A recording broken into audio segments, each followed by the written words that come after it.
আসসালামু আলাইকুম। আজকে আমরা বিগত ক্লাসগুলোর মতো বীজগণিতিক রাশি যে অধ্যায়, সে অধ্যায় থেকে আসলে নতুন একটা টাইপ নিয়ে আলোচনা করব, যে টাইপ থেকে কুমিল্লা বোর্ডে 2023 সালে এই প্রশ্নটা এসেছিল। এবং এই প্রশ্নের টাইপ থেকে আরো 3-4 রকমের প্রশ্ন হতে পারে। তো তোমাদের আমি জাস্ট কি করব, এই টাইপটা জাস্ট সলভ করে দিব।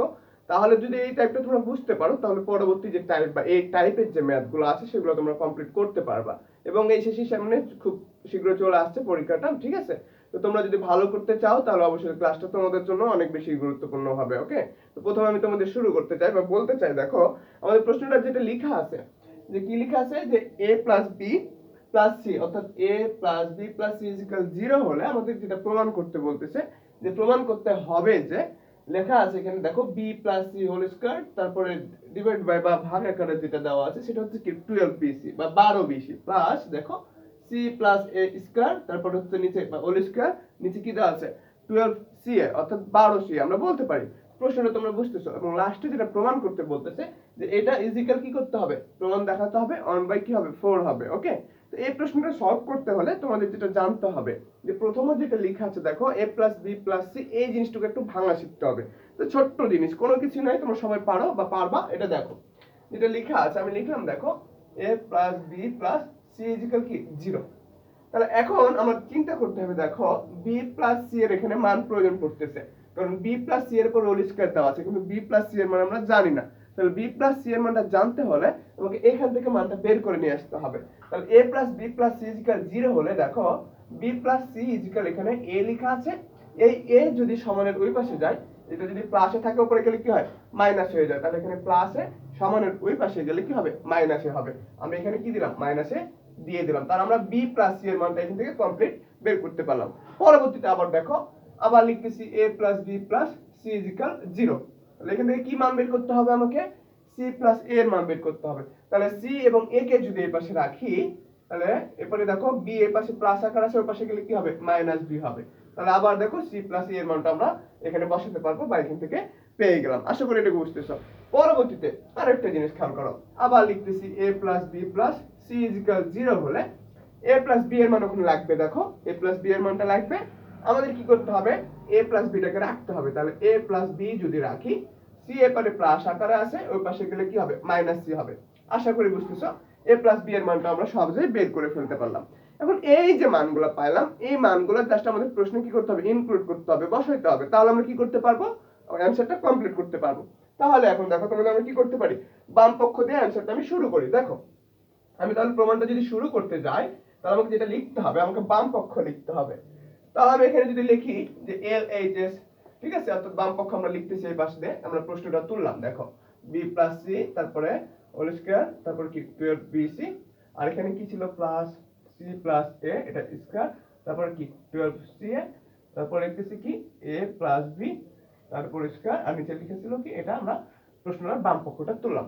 তবে এখন যেটা বলে রাখতে চাই, তোমরা যেটা পাইছিলাম বা এখানে দেখেছো, যেটা তোমরা দেখো বি প্লাস সি, আমরা যদি সাইডে আরো লোড করতে হবে আমাদের। দেখো বি প্লাস সি সমান কি পাইছো মাইনাস এ পেয়েছো, তারপরে কি পাইছো সি প্লাস এ ইকুয়াল মাইনাস বি পেয়েছো তোমরা, এ প্লাস বি ইকুয়াল পাইছো কি মাইনাস সি। তো এই মানগুলো জাস্ট কি করতে হবে, আমাকে বসাইতে হবে। তাহলে এবার খেয়াল করো, তাহলে এখন দেখো বি প্লাস সি এর জায়গায় কি করতে হবে মাইনাস এ বসাতে হবে।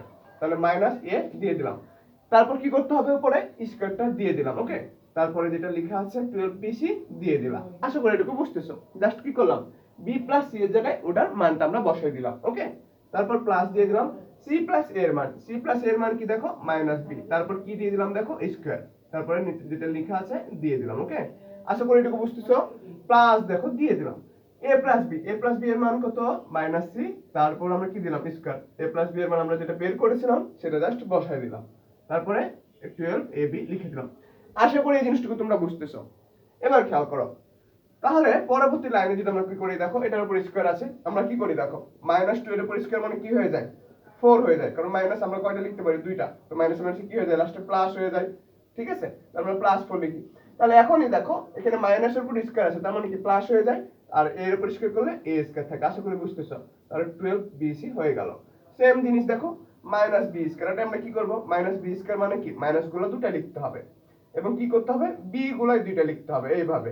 তাহলে এখানে কি দুইটা মাইনাস আমরা দেখো গুণ আকারে দেখালাম, তাহলে দেখো মাইনাস মাইনাসে কি হয়ে যায় প্লাস হয়ে যায়, আর b এবং b গুণ করলে কি হয় b স্কয়ার হয়। তাহলে আমরা যেটা লিখতে পারি এখানে লিখতে পারবো কি বি স্কয়ার, আর যেটা নিচে লেখা আছে আমরা বসিয়ে দিলাম। তো একই ভাবে আমরা এখানে সেম জিনিসটা এনে বসাই দিলাম, সি স্কয়ার হয়ে গেল, নিচে হলো কি 12ab। আশা করি এটুকু বুঝতেছো। এবার যেটা করতে হবে দেখো, আমরা নিচের যে জিনিসগুলো আছে সেগুলোকে আমরা কি করতে হবে, যোগ আকারে এরকম টাইপ থাকে কি করতে হয়, লসাগু করতে হয়। তো হরের কি নিতে হয়, লসাগু। আমরা যদি করি দেখো, তাহলে এই জিনিসগুলো হচ্ছে আমাদের হর। তাহলে হর থেকে আমরা যেটা নিতে পারি 12, আমরা প্রত্যেকটা 12 লিখতেছি। আমরা কি করতে পারি, এ বি সি আমরা লসাগুটা নিতে পারি। এখন লসাগুর পর আমরা কি করি, এইভাবে লসাগু নেওয়ার পরে যে আমরা লসাগুটা নিলাম এটা কি করি, এই যোগের আকারে যখন ভগ্নাংশ বা ভাগ আকারে থাকে নিচেটাকে এটাতে কি করা লাগে, ভাগ করা লাগে। তাহলে ভাগ করলে কি হয় খেয়াল করো, এটা ভাগ করলে কিভাবে দেখায়, আমরা এটা কি করতে পারি দেখো, আমরা যখন এই জিনিসটাকে এটাতে কি করি, ভাগ করি। যেমন আমরা লেখা আছে কি 12 এ বি সি, আমরা কি বলতেছি, যেটা লসাগু নিলাম এটাকে এটা দ্বারা ভাগ করতে হয়। তোমরা লসাগু পারো, আমি ধরে নিলাম, তারপর আমি করে দেখাচ্ছি। দেখো 12 বি সি, এটাকে এটা দ্বারা কি করতে হয়, ভাগ করতে হয়। তাহলে ভাগ করলে কি হয়, 12 12 কেটে যায়, বি বি কেটে যায়, সি সি কেটে গেল। এই যে যেটা থাকে বাকি, যেটাই থাকবে বাকি সেটা উপরের সাথে কি করতে হয়, গুণ করতে হয়। তাহলে গুণ করলে কি হবে, দেখো এ আছে উপরে চলে গেল, এখানে এ কিউ হয়ে গেল। আশা করি এটুকু বুঝতেছো। তারপরে কি করতে পারবো, আবার সেম জিনিস প্লাস দিয়ে দিলাম। তাহলে আশা করি যেহেতু এখানে এ কিউ হয়েছে, পরবর্তীতে এখানে কি হবে, বি কিউ হবে, তারপর কি হবে, প্লাস হবে কি আমাদের সি কিউ। আশা করি এটুকু বুঝতেছো। তাহলে এটা খুবই সহজ হয়ে গেল যে আমরা কি করলাম, আমরা প্রত্যেকবারই কি করব, নিচেরটাকে দিয়ে এই নিচেরটা ভাগ করব, তারপর বি বেশি থাকবে বা বি অতিরিক্ত থাকবে, যেটা অতিরিক্ত থাকবে সেটা উপরের সাথে কি করব, গুণ করব। তাহলে এখানে গুণ করলে বি কিউব পাবো। আবার দেখো এই জিনিসটাকে এটা দিয়ে ভাগ করলে আমরা সি পাবো, ওই সিটা কি করব, উপরের সাথে গুণ করলে সি কিউব হবে। আশা করি বুঝতেছো। তাহলে এই জিনিসটা আমরা পাইলাম। এখন তোমাদের একটা ছোট্ট করে একটা জিনিস বলি, আমরা দেখো এখানে কি লেখা আছে, a cube plus B cube. তাহলে a কিউব প্লাস বি কিউবকে আমরা কি লিখতে পারি দেখো,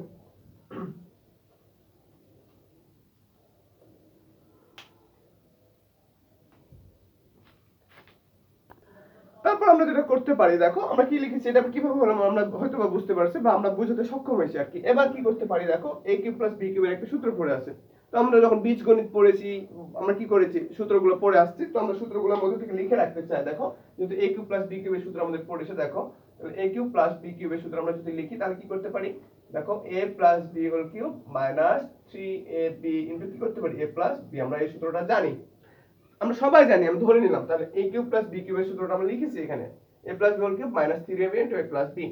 এখন দেখো তোমাদের আরেকটা জিনিস বলি, দেখো ওই যে আমাদের a প্লাস b এর মান এখানে কিন্তু প্রয়োজন পড়তেছে। দেখো a প্লাস b, তাহলে a প্লাস b এর মান হচ্ছে কি আমাদের মাইনাস c কিউব। আমরা এটা করে দেখাচ্ছি আলাদা করে সাইডে, ওকে, c কিউব, তারপরে মাইনাস দিয়ে দিলাম 3ab দিয়ে দিলাম। আবার a প্লাস b এর মান একটা প্রয়োজন পড়তেছে, a প্লাস b এর মান কি, এটা মাইনাস c। আমি জাস্ট কি করলাম, এখানে মাইনাস c বসিয়ে দিলাম। তাহলে দেখো এখন এইটুকুর উপর মাইনাস c কিউব আছে।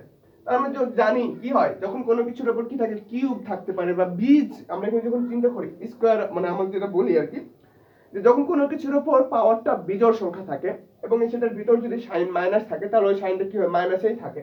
তাহলে আমরা এখানে মাইনাস দিয়ে দিলাম এবং সি এর উপর কিউব আছে, সি কিউব দিলাম। এবং তোমাদের বলে রাখি, যদি এরকম মাইনাস থাকে এবং উপরের পাওয়ারটা জোড় সংখ্যা হয় 2 4 6, তাহলে ওই পাওয়ারটা কি, মানে সাইনটা কি হয়, যে যোগ হয়ে যায়। যদি এখানে সাইনটা মাইনাস থাকে এবং উপরে যদি বিজোড় সংখ্যা থাকে তাহলে সেটা মাইনাসে থাকে। আশা করি বুঝতে পারছো এটা। তাহলে এটা মাইনাস দিয়ে দিলাম, সি কিউব বসাই দিলাম, ওকে। তারপরে এখানে মাইনাস ছিল, মাইনাস দিয়ে দিলাম, 3ab দিলাম এখান থেকে, এবং মাইনাস সি। আচ্ছা এখন খেয়াল করো, মাইনাসে মাইনাসে আমরা কি করে দিলাম, প্লাস করে দিলাম, এবং সিটা জাস্ট কি করে দিলাম, গুণ আকারে বসাই দিলাম। আশা করি এটুকু বুঝতেছো। তাহলে আমরা যেটা পাইলাম যে a cube plus b cube থেকে আমরা এই জিনিসটুকু বসাতে পারি। তাহলে আমরা a কিউব প্লাস b কিউবের জায়গায় আমরা এই জিনিসটুকু বসাতে পারি। তাহলে মাইনাস c কিউব করলাম, প্লাস কি করলাম, 3abc করলাম, এবং লাস্টে যেটা লেখা আছে আমরা জাস্ট c কিউবটা বসাই দিলাম। এখন আমরা সহজে বুঝতে পারি, দেখো আমরা কি করি, মাইনাস c প্লাস c যেভাবে কাটতে পারি, মাইনাস b প্লাস b যেভাবে কাটতে পারি, ঠিক তেমনই c কিউব যদি প্লাসে থাকে মাইনাস c কিউব এটা কি করতে পারি, কাটতে পারি। তাহলে এখানেও দেখো মাইনাস c কিউব আছে, এখানে প্লাস c কিউব আছে, এটা আমরা খুব সহজে কেটে দিতে পারি। কেটে দিলাম এবং নিচে যেটা লেখা ছিল আমরা বসাই দিলাম। দেখো 12abc।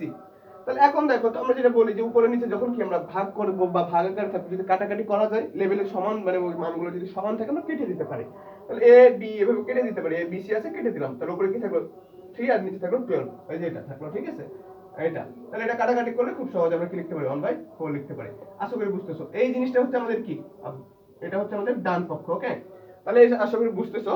তাহলে বাম পক্ষ সমান ডান পক্ষ আমরা খুব সহজে প্রমাণ দেখাতে পারলাম। তো এই টাইপের ম্যাথ আরো ভাবে করা যেতে পারে। এবং আরেকটা আমরা এখান থেকে বলি, এই টাইপটার মতোই আরো 3 থেকে 4টা প্রশ্ন আছে, তো এতগুলো প্রশ্ন আমি তোমাদের করাতে পারতেছি না। তোমরা জাস্ট কি করে টাইপটা শিখে রাখো, তাহলে এই টাইপের ম্যাথ তোমরা সব মানে খুব সহজে কি করতে পারবে, সলভ করতে পারবা। তো আজকের মতো এখানে বিদায় নিচ্ছি। আসসালামু আলাইকুম।